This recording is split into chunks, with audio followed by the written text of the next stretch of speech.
There is a specific reason your body reaches for carbs when you're stressed. Not a metaphorical reason, not a willpower reason, a chemical one. And once you have it, once the actual mechanism has a name, something about that moment changes. This video is not going to tell you to eat more protein instead. It's not going to suggest you go for a walk next time. What it is going to do is explain something that most content in this space skips entirely. The specific sequence happening inside your nervous system in the minutes before your hand reaches for that particular food. Because here is what's true.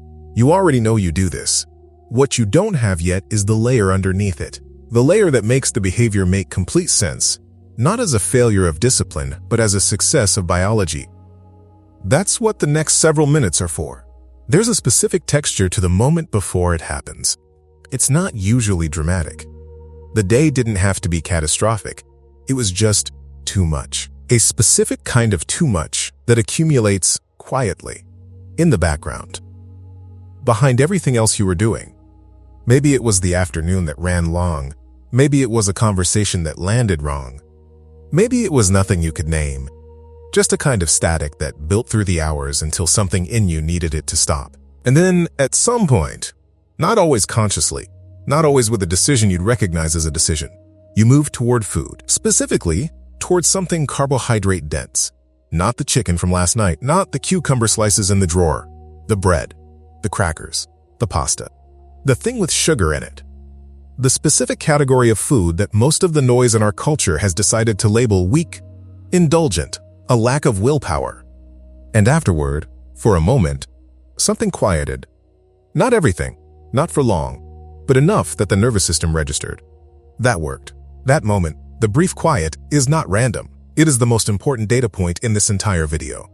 Because understanding what worked means, biologically, is what changes what this behavior means about you. Here is the question nobody answers specifically enough. Why carbs? Why not a piece of chicken? Why not a handful of nuts? Why, when the nervous system is overwhelmed, does it reach for this particular thing? The answer starts with a hormone called cortisol.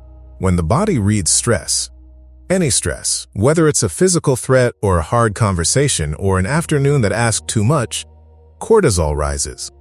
That is the nervous system doing its job. Cortisol is not a malfunction. It's a mobilization signal. It is the body saying, something is demanding more from us right now. But cortisol sustained, cortisol that rises and doesn't come down, creates a chemical deficit. Specifically, it creates conditions in which the brain has less access to serotonin than it needs. Serotonin is not just a mood chemical, though it is that. It is a regulation chemical. It is part of what allows the nervous system to move from high alert back to baseline. When serotonin is low, everything feels harder to tolerate. The static stays loud. The edges stay sharp. The body stays in a state of low-level alarm that it is trying to resolve. Now here is the specific piece. The brain produces serotonin from an amino acid called tryptophan. And tryptophan crosses the blood-brain barrier, gets into the brain to do its job, more easily in the presence of carbohydrates. That is why carbs. Not because you are weak. Not because you have no self-control. Because your brain identified a direct biochemical path from I am depleted and overwhelmed to the static gets quieter. And that path runs through carbohydrate-dense food. Research on this connection between carbohydrate intake and serotonin availability under stress has been consistent for decades. This is not a new finding. It is simply not the finding that diet culture wants to lead with. Your body was not making a bad choice. Your body was executing a solution. A solution it found, probably a long time ago, that had the evidence to back it up. The static quieted. The relief arrived, however, briefly. The nervous system logged the outcome and stored it as, this works.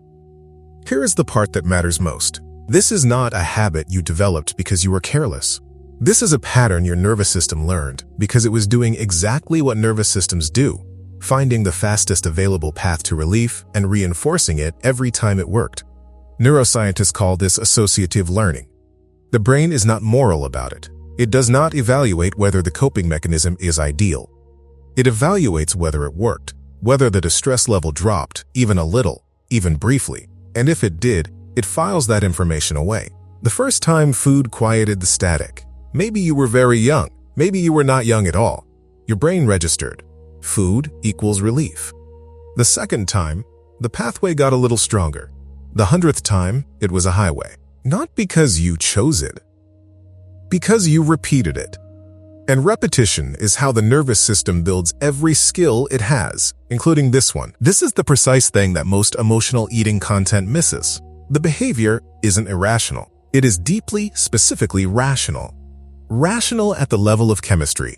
Rational at the level of history. Rational at the level of a nervous system that was handed a problem it needed to solve and found something that worked. The pattern makes sense, not because it's solving the problem anymore. It may have stopped solving the actual problem a long time ago. But the nervous system is not working from today's information. It is working from the map it drew the first time it found relief. And that map says, when the pressure builds, go here. Food was the fastest thing that worked. That is not a character flaw. That is the story of how every human being learns anything. Your body was not betraying you in those moments. It was protecting you with the tool it knew how to reach for. The one that had worked before. The one that was available. The one that did not require anything from you except to reach. Your body was not your enemy. It was your most available refuge. If this is the first time this mechanism has had a name for you, the serotonin piece, the cortisol piece, what it worked actually means. There's a resource in the description that goes much deeper. It's called the nervous system and food, and it is built exactly for this moment. The moment after the explanation lands, and something in you wants to understand the full picture, not just the first layer. It's there whenever you're ready. No pressure, no perfect timing. So what does knowing this actually do? That is the fair question, the one this channel takes seriously. Because this audience has been handed explanations before, and watched them dissolve by the following Tuesday, leaving the behavior exactly where it was. Here's what's different about mechanism-level understanding. It doesn't work by giving you more resolve. It doesn't hand you a new rule to follow. What it does, and this is specific and verifiable, is change the internal narration at the moment it matters most. When the craving arrives and you don't know why, the story the brain tells is, something is wrong with me. I'm doing it again. I can't be trusted. And that story, that specific story, activates shame. And shame, in this cycle, is not the interruption. Shame is the accelerant. When the craving arrives and you know why, when some part of you can observe, my cortisol is elevated, my serotonin is depleted, my nervous system is trying to find the fastest route to regulation, the story changes. Not to, this is fine, it doesn't have to be fine, but to, I know what this is. That gap between something is wrong with me and I know what this is small, and it is everything. Understanding doesn't eliminate the craving. The craving is a neurochemical event. It will still arrive. But the meaning the brain assigns to it is not fixed. That meaning is learned. And what is learned can gradually be updated, not through willpower, not by deciding harder, by building a different story, one that has the chemistry in it, one that makes the nervous system a character to be understood rather than an enemy to be defeated. One concrete thing, if you want something to carry out of this, next time the craving comes, try naming it before you act on it or against it. Not out loud, just internally. My nervous system is looking for serotonin. That's it. Nothing more is required in that moment. Not to stop anything, not to fix anything, just to insert the smallest possible sliver of understanding between the signal and the story. That is how new learning starts. Not with a plan, with a pause, with a name that replaces the shame. If this opens something you want to go deeper on, the full nervous system picture, the somatic practices, what to do in the actual moment, the resource is in the description and pinned in the comments. It's there whenever the timing feels right. What was the moment you first suspected there was a real reason for this? Something beyond willpower. What you arrived with tonight was a behavior that had been living in the wrong category. Filed under weakness. Filed under proof. Filed under something that happens to people who can't get it together. That filing was wrong, not because the behavior isn't real, it is, but because the cause was misidentified.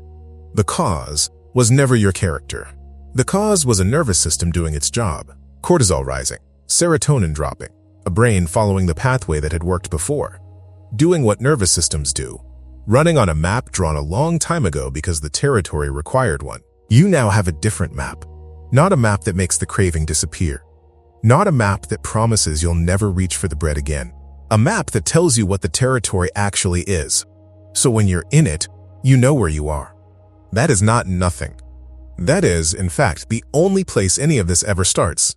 Not with a new diet, not with a firmer commitment, but with understanding that is specific enough to be real. The pattern makes sense. Not because you are broken, because you learned.